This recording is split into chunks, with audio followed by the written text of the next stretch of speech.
شروع اللہ کے پاک نام سے جو بڑا مہربان نہایت رحم والا ہے۔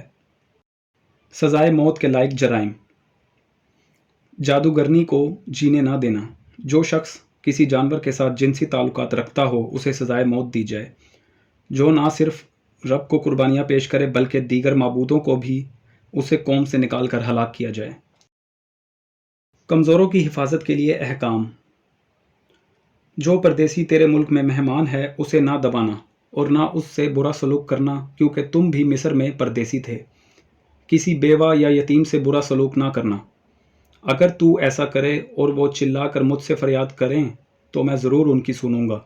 میں بڑے غصے میں آ کر تمہیں تلوار سے مار ڈالوں گا، پھر تمہاری بیویاں خود بیوائیں اور تمہارے بچے خود یتیم بن جائیں گے۔ اگر تو نے میری قوم کے کسی غریب کو قرض دیا ہے تو اس سے سود نہ لینا۔ اگر تجھے کسی سے اس کی چادر گروی کے طور پر ملی ہو تو اسے سورج ڈوبنے سے پہلے ہی واپس کر دینا ہے، کیونکہ اسی کو وہ سونے کے لیے استعمال کرتا ہے، ورنہ وہ کیا چیز اوڑھ کر سوئے گا۔ اگر تو چادر واپس نہ کرے اور وہ شخص چلا کر مجھ سے فریاد کرے تو میں اس کی سنوں گا، کیونکہ میں مہربان ہوں۔